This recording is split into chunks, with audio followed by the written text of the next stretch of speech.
let's get started. Welcome to the Sid Social Club for Tuesday, June 1st. We're happy you're here. Sid does not expect to join us today. The new COVID lockdowns in Melbourne mean that his filming schedule has changed. We do have a lot of other fun stuff planned for tonight. Laurel is the director of Visions Art Museum in San Diego, California, and she is taking us on a tour. Hi, Mel. Happy birthday. Hi, Laura. Thank you. You're welcome. But I don't know if going to a museum is the highlight of your day for your birthday, but we'll have a little fun with it. I am in San Diego, California, and I'm super excited to be able to share this with you all because with COVID, we only recently reopened, and not that many people have gotten to see this fabulous exhibition that's up right now at the museum called Deeds Not Words. And it's a retrospective on the women's suffrage movement. And actually, Deeds Not Words is from the British suffrage movement, but it hopped over to the United States as well. So it's the title of this exhibition. And right in front of you is a quilt of the Grimke sisters, Angelina and Sarah Grimke. And it's round to evoke a badge, like a button, a political button. And it's based on the only extant photograph of these two sisters, Angelina and Sarah, because they were born in 1792 and 1805, and they passed by the 1870s. So they really weren't alive much in the era of photography, but we do have one photo of them. And the artist Shin-hee Chin did this portrait of the two of them. Shin-hee is from Korea, but living in Kansas. She's at Tabor College. Oh, okay. I'm starting this off with the Grimke sisters because they are really the original female abolitionists and among the earliest suffragists. A lot of the women we'll see in this exhibition are from a later time period, but the Grimke sisters really kicked it all off.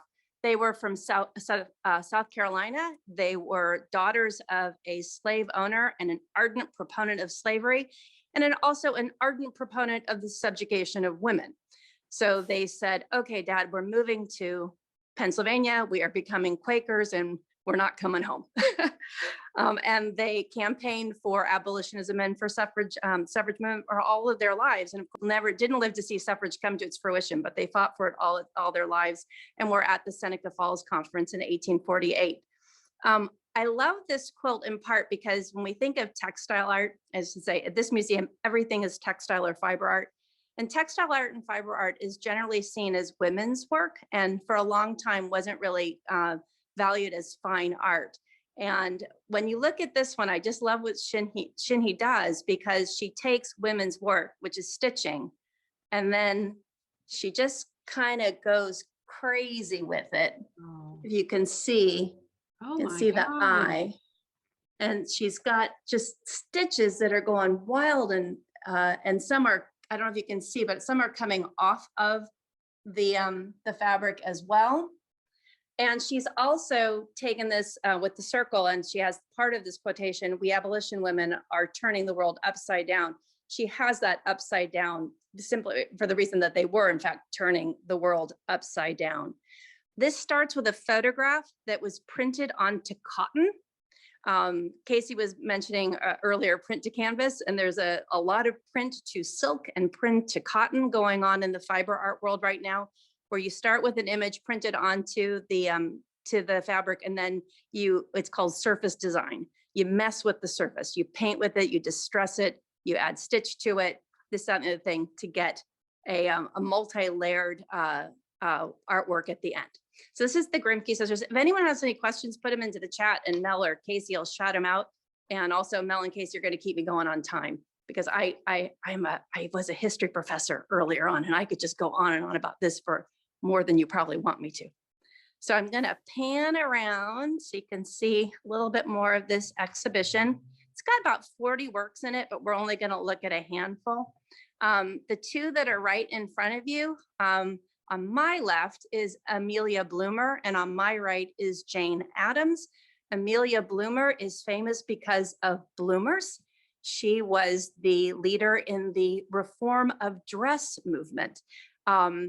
In the late 19th century, corsets and the like literally were disfiguring women's bodies and creating a health crisis. and a health crisis particularly related to the safety of childbearing. And Amelia Bloomer said, forget all that, we're wearing trousers, loose-fitting trousers. She was also a journalist and was one of the first women to found a paper just of and by women called The Lily. So in this particular quilt, what we see is the photo transfer of a lot of text, because text was very important to her. And then you see her in 3 different colors, kind of a silver, a gold, and a purple, because those were the colors of the women's suffrage movement, both in England and here. She's 1818 to 1894, so she spanned the entire 19th century, a little bit younger than the Grimke sisters, but still didn't see suffrage come to fruition in her life. In addition to dress reform and suffrage, she was a leader of the temperance movement. Sometimes we don't really remember in 2021 that temperance was one of the leading feminist issues of the day because of women and children falling into poverty because of drunkenness was a really big issue at the time. And so she was a leader in that. Yeah, so that's, and I said, this is by Robin Schwalb. I should always mention the artist's name, huh? So that's Amelia. And then next to Amelia is one of my personal favorites. This is Jane Addams. Jane Addams was born in 1860 and lived to 1935. She is synonymous with social reform in Chicago. A lot of concepts that we have today about child welfare and social services, they come from Jane Addams herself. She founded Hull House with her lifelong partner, Ellen Gates Starr. And in addition to suffrage, she was known for her peace activism, and she actually got the Nobel Peace Prize in 1931. She's the first American woman to get the Nobel Peace Prize. And when she got that prize, J. Edgar Hoover announced her to be the most dangerous woman in America. And so this particular artist, what she's done is she's done a portrait of Jane Addams like a mugshot to evoke what a danger she was at the time. She was also a founder of the NAACP and really involved in African-American rights in this country. This is an example of machine stitching. Sometimes we see more hand stitching, but this particular artist has done a repeat pattern in machine stitching. And you can see she's put words. The words here are Hull House. She stitched that into the fabric, but she's dyed all this fabric herself. This is hand-dyed batik fabric that she's then cut and stitched. So that's Jane Addams. We're gonna zip around to one of my other favorites. I had no idea who this one was until this exhibition, which is kind of embarrassing because she's super important. This is Sarah Bard Field, and she's accompanied in this quilt by 2 women behind the wheel of the car, Ingeborg Kindstedt and Maria Kindberg. They were a lifelong couple who immigrated from Sweden to the United States, and they were a driver and a machinist. And they traveled with Sarah Bard Field all across the United States, gathering names on a petition in favor of women's suffrage. They gathered 500,000 signatures at a time when the population of the United States was 100 million, and they presented that petition personally to Woodrow Wilson in 1915. She's also famous because she was a poet. She was a free love advocate and a free love practitioner. She's married several times and had a number of relationships, and she was also an early socialist. This particular quilt I love in part because it was done by one of her relatives. This woman, Sarah Bard Field, was the cousin of the artist's grandmother. And in putting this together, she took one of her grandmother's blouses to make Sarah Bard Field's outfit. Oh, that's so cool. The like 120-year-old fabric that's gone into this woman's outfit. And you can see here too, she has used a really an old-fashioned standard quilt pattern for her background, which she has deliberately stained with tea and coffee in order to evoke the trials and tribulations of driving cross country. This is actually the model of the car that Sarah and Maria and Ingeborg drove across country but we only have black and white photos. So we assume that is green because other research she did indicated they pretty much only painted this car green, but we don't know that for sure because the photographs are in black and white. And this is just a look up close at the banner that they carried along the side. But I don't know, boy, to drive cross country in 1915, when the roads were what they were, so pretty impressive. Laura, is that applique? How did she do the shading and the highlights? Yeah, you can, if you got there closer, it's a lot of applique, and then using different textures to create different depths. So the background is traditional quilting with an overstitch. Can you kind of see that? Yeah. Then yeah, the rest is applique, and apart from the fabric that's in Sarah Field's dress, which came from her grandmother, the rest of it would be is either hand dyed or recycled. Pretty nifty.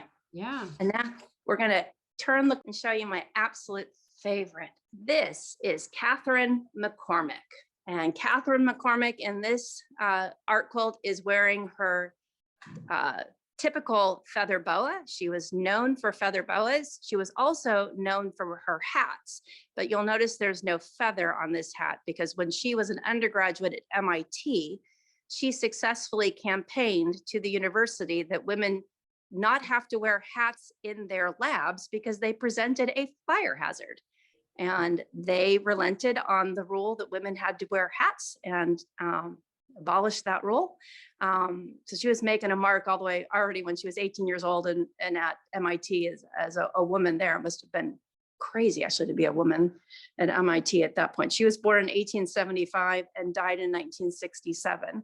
So she was an active suffragist, but she's actually more significant to us today as the woman who funded Margaret Sanger's research into contraception. And it is because of Catherine McCormick that we have the birth control pill.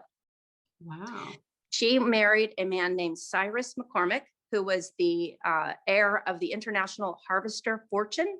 And he died quite young of a really unusual neurological disorder. She inherited his estate and she used the money for her philanthropic causes, which included neurological research, something she was passionate about because of his death, but also she established the first women's dormitory at MIT so that women at MIT would have housing. And then her big focus was contraception and in particularly the pill. But earlier on, she was known for smuggling in 1,000 diaphragms from Europe, which were illegal in the US at the time. And she did that by sewing them into her clothing as she traveled across the Atlantic. So the artists of this particular quilt who go by the Pixel Ladies, here you can see she's got a sunflower on her hat, but the center of that sunflower is a diaphragm. Sewn into the fabric? Which she has sewn into the quilt. Wow. Pretty text that's here are all words that have been used to describe her or words that were from speeches that she gave. And her feather boa is made of strips of organza and cotton, also with words that she that were related to her. And the artist told me that apparently there's another diaphragm sewn in under that boa. But as a good museum director, I know better than to touch the art. So I'm not doing that. So this is Catherine McCormick. I just love her. Wow. So I'm going to turn the corner and just briefly show you two other things that are on at the museum right now. This work is by a woman named Jill Kurtula, who was a graphic designer and photographer until she was 60. And then she decided she was going to work in fiber as well. And this piece here is called Summer Evening. This is a photograph she took in Charlottesville, Virginia, which she had printed to cotton, and then she stitched and overlaid on top of it. She recently spoke for us, and someone asked her, "Boy, do you have to get permissions from people? You know, you can see their faces." And she said that on each one of these people, there's at least 4 layers of fabric or stitching on top of the photograph. The people are unrecognizable. But I love her work because she's kind of got an Edward Hopper sort of look, or it sometimes makes me think of Rear Window too.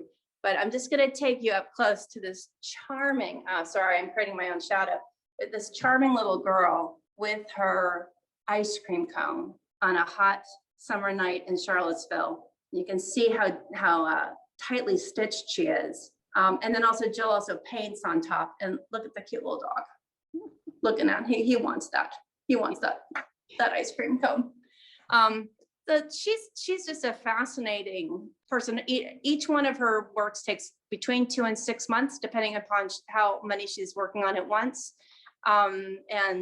She just goes around kind of quietly snapping pictures of everybody and then turning them into quilts. So who knows, one of you may end up in one of her quilts.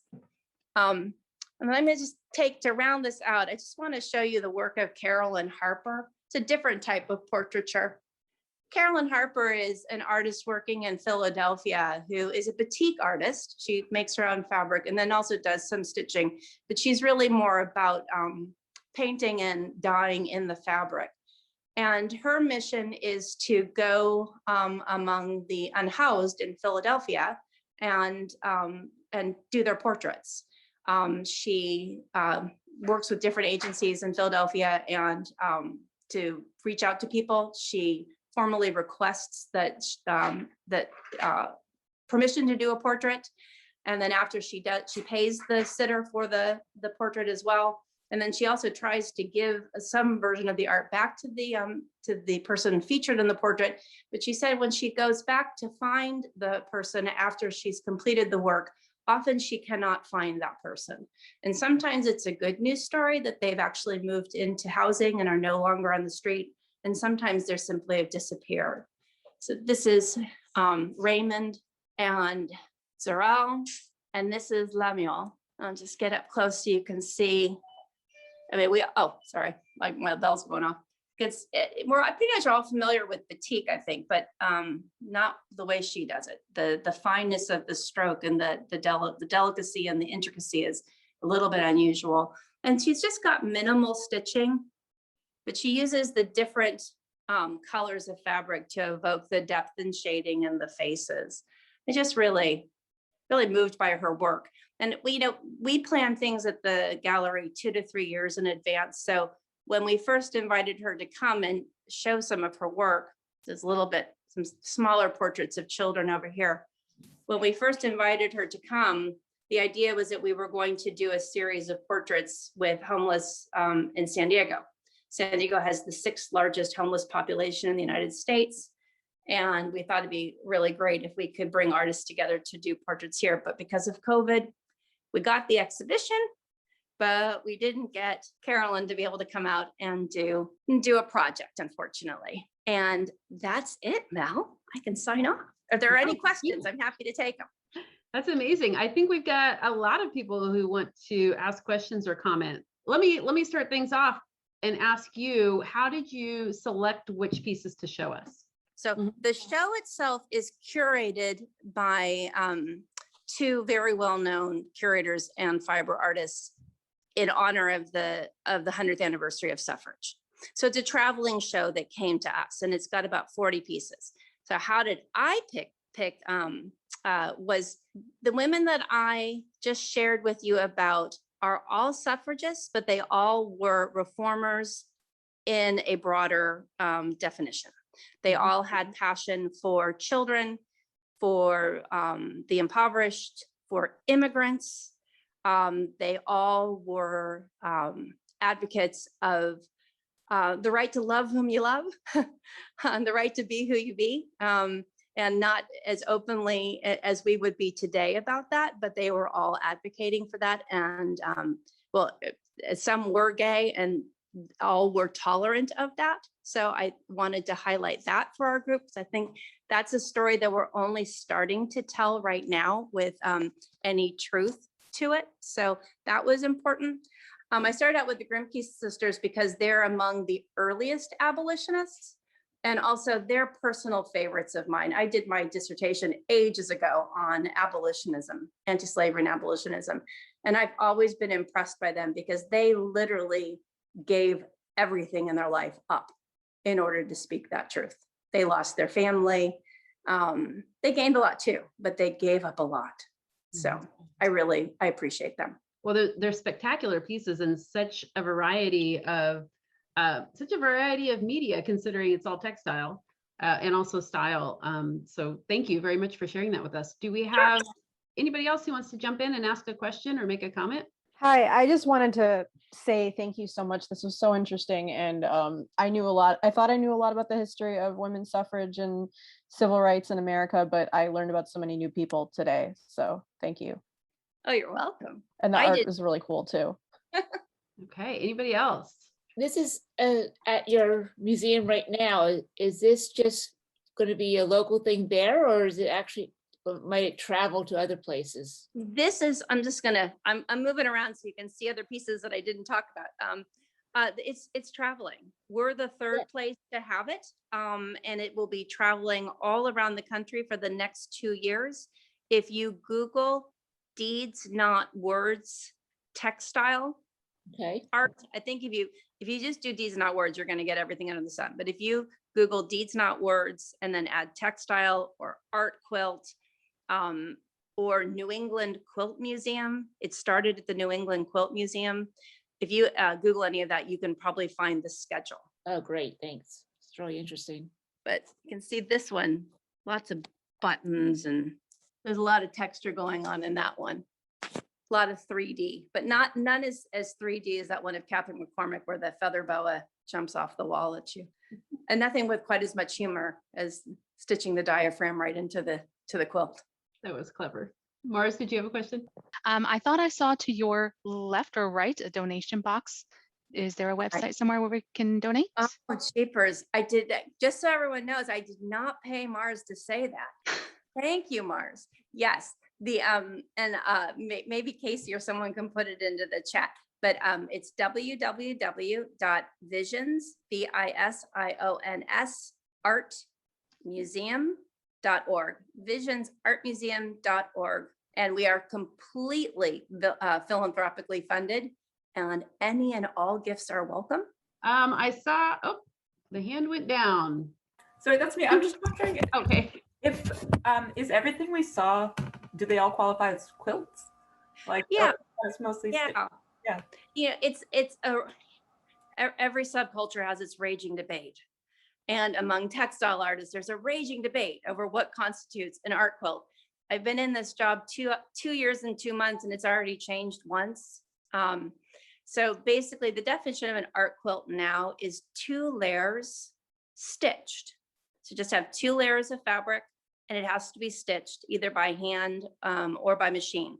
When I first got here, everyone was saying it had to be 3 layers because, then how many angels dance on the head of a pin, right? So 2 layers stitched. The idea is if it's just 1 layer, it's embroidery, whereas once you have 2 layers, it's quilted. We do art quilts. We hang art quilts here, but we also have a lot of other type of art. Right now, not that much that's 3D. But over the course of the year, we'll have 3D. We have things hung from the ceiling, things that are really thick art quilts, like Jill Kurtula's work has 4 or 5 layers stitched together. And then sometimes it's just 2. There's a wonderful artist named Viviana Lombroso who does diaphanous, 2 layers of organza with, this kind of abstract stitching on it. It's just kind of eerie and beautiful. That's a good question. I appreciate that. One of the big questions in the field is about synthetics and how we use recycled materials. We had a whole exhibition that was all about upcycling and with plastics. That's technically not a fiber plastic, but you can apply fiber techniques to it, and it's pretty neat. Who knew that there was so much evolving discourse in the textile and fiber arts community? Right. Yeah. Oh, Crow says they did. Okay, fine. You and Laura, and that's it. Do we have any other questions or comments for Laura? Oh, no, I'll just say all of this is on our website, close-up individuals of each piece and a video walkthrough tour. So I just highlighted those ones that meant the most to me because those particular women to me are so synthetic. They have they have a reformed spirit, including suffrage, but beyond. I find them so fascinating for that reason. but there are many more works of art and some really interesting things to see. And it's all on the website with a nice walkthrough video tour. Thank you, Laura. Oh, That was cheaper. Thank really you. cool. Sure. That Bye-bye. was- Thank you. I've been told to make Casey the host for the last little bit here, which I understand what an incredible ask this is. I respect Yes. it, and I I- hope to be worthy. here you go. Here you go. My therapist is going to be proud. Now, Mel, time to relax. Relax a little bit, as much as possible. As we have addressed earlier today, it is your birthday this week. Yay! So again, everybody who's here, come off mute. We're all gonna give Mel a big birthday shout out, okay? So everybody off mute. Happy birthday, Mel! Happy birthday, Mel! Happy Happy birthday. Appreciate you. Happy birthday. Thanks, everybody. We had a couple of people who couldn't be here, including our friend Sid, who again don't think he didn't. I'm sure he will wish you a wonderful happy birthday over the phone. In the meantime, we do have some video messages that we got from some friends of yours. Hey Melissa, just wanted to say happy birthday. I am so glad that we are friends in this life. I will be even more glad next year when we can be friends and see each other in person again. But until then, I hope that you have a great day, a fantastic year, and I love you. Happy birthday! I hope that you have the best day. I miss you so much. Comic-Con 2022, here we come. Can't wait to see you. I hope you have a great birthday. I love you. I miss you. And I'll talk to you soon. Okay, bye. Happy birthday, Mel. We all love you. I'm at work, it's loud because I forgot almost. But happy birthday. I hope you have a great day. Love you from San Diego. Happy Tia says happy birthday. Bye. Hey Mel, happy birthday.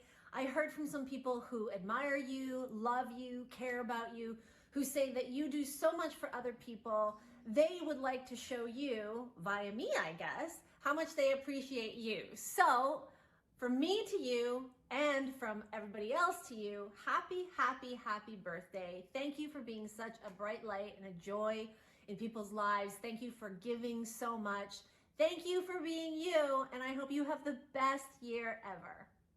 I hope you have a great day filled with good things to drink and good things to eat and lots of love. I have a feeling that last one will be fulfilled and is being fulfilled right now. And I'm adding mine to it.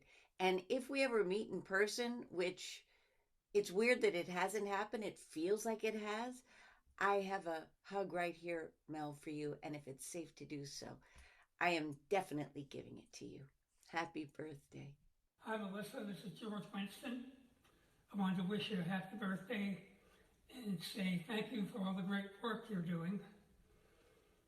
And here's a song for you. Many people remember where they were the first time they heard this piece.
That's amazing. That's a deep dive right there.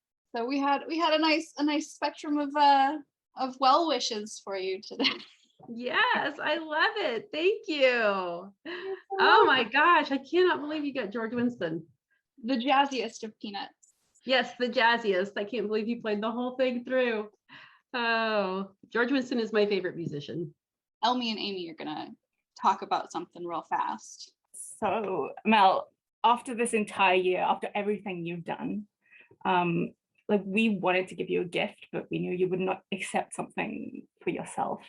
But we wanted to let the social club show their appreciation for you in a way that's kind of less focused on you, as ironic as that might be, but more focused on the things that you love to support. When somebody cares about something, the rest of us care about it. That's kind of like a huge core of what this thing is.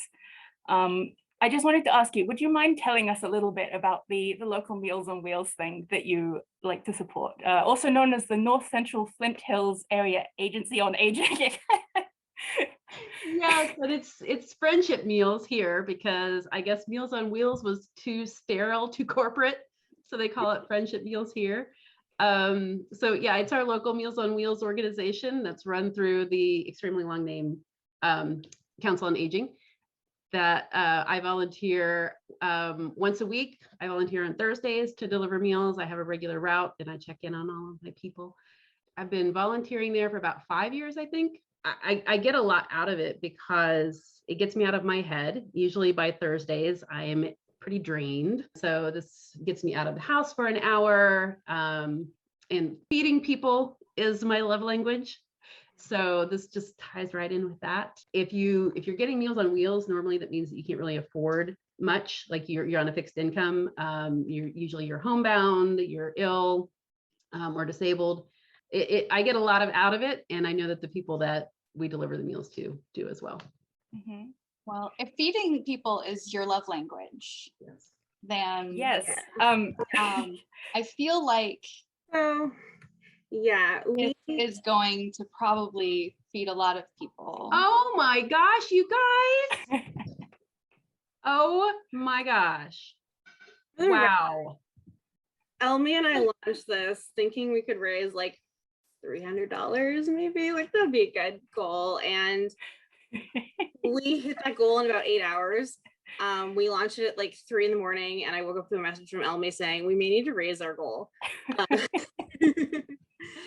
So yes, as of today, we've raised $3,275 for the North Central Flint Hills Area on Aging in honor of Mel. Just thank you for everyone for the generosity. I mean, we were blown away at how generous everybody was. We were honestly not expecting this kind of response, but Mel, you totally deserve it, like 100%. This is the coolest thing, you guys. You don't even know. Like, I'm going to take a picture of the facilities when I'm there on my birthday delivering.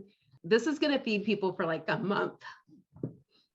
Yeah, we're just so happy we could do this for you and for a local organization that means so much to you. We love you, Mel.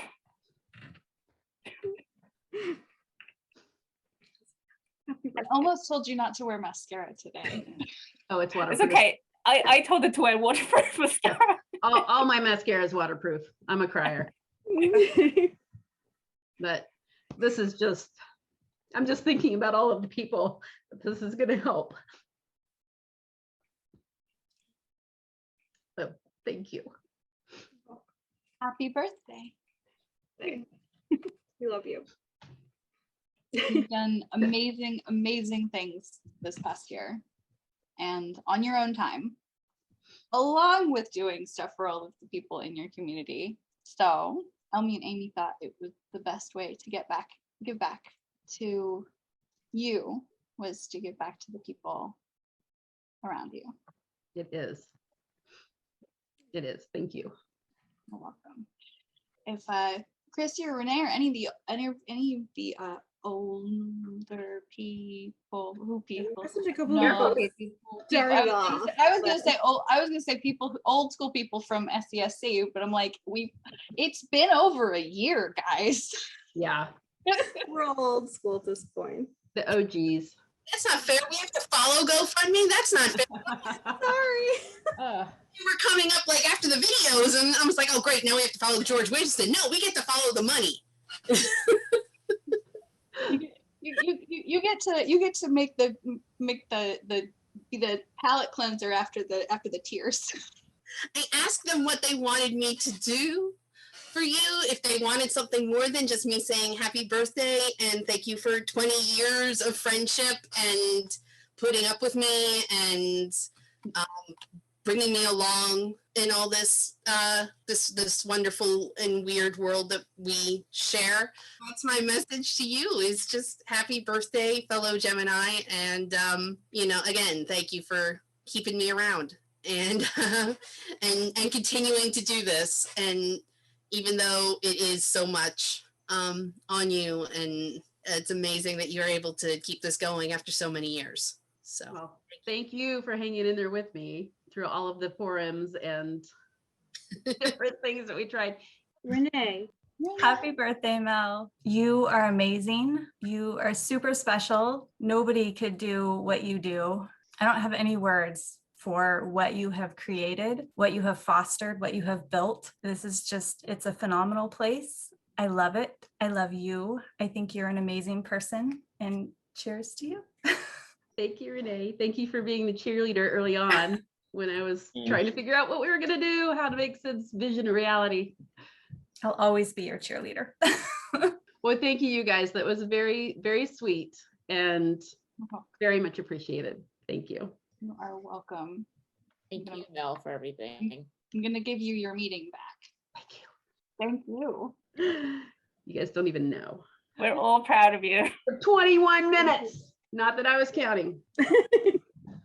So we are going to wrap it up here. You're all welcome to celebrate my birthday wherever you are on Thursday if you'd like to. And thank you, everybody. I love my birthday present, and I cannot wait for the Council on Aging to be very surprised. So thank you.